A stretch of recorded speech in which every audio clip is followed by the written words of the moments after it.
garage, and today I'm starting this a series of videos on, we're going to call it building the new NASCAR kits.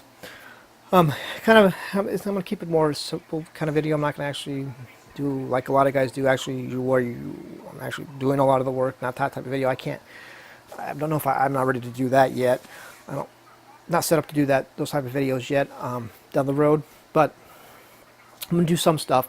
I'll show you some of the stuff that I do, but I'm going to basically cover the stuff that I correct that Revell didn't get right, add some missing roll bars that Revell didn't do, add some details that are just left out, kind of that type of thing on how I build them, correct the ride height and the tires sticking out and all that good stuff.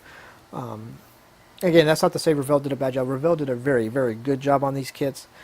These is one of the best kits Revell has done in a long time.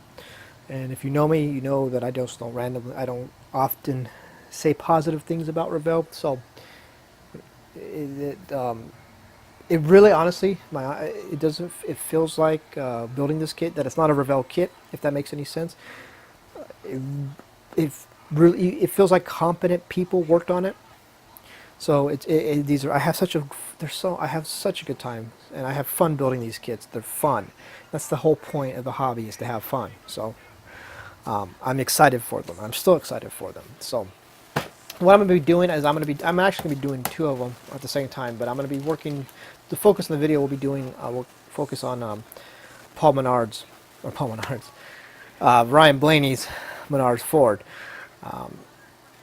So I've been looking forward to doing his one since the decal sheet was announced. I will be working on Harvick's as well.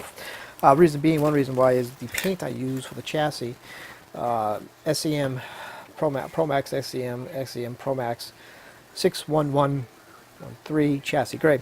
I was almost out of this. Well, it's almost out, and so I didn't think I was going to have enough in the can to spray bomb the one. So I decanted it, and I'm hoping I might be able to paint both of them without having, and then I'll buy another can for the next kits I buy. I don't know. We're gonna find out. I'm not sure. I don't think there's enough in there to cover both kits, but I know I know I'll have enough to do the one for sure. We'll find out if I have enough to do the two. So I might have to thin it down maybe. The bottle's not full. It's half. No, you can take my word for it. It's half full. I already know open it. The paint I was going to use for Menards, for Ryan Blaney's car, Menards yellow, it's basically a Dago yellow, fluorescent yellow. Picked up a bottle of Tester's ship paint, the fluorescent yellow, to try. I did a spoon test and it worked okay. But now that Jameson is going to be doing PPG paints, I believe PPG paints does have a Menards, could do Menards yellow. I'm saying that because Model Car World has Menards yellow and they do PPG paint.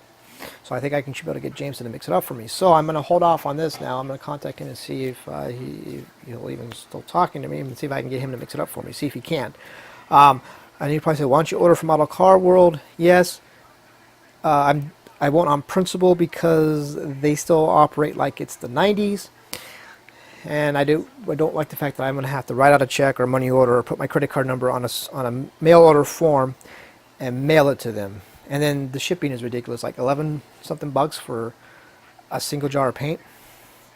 Again, another pet peeve. So anyway, so out of principle, no.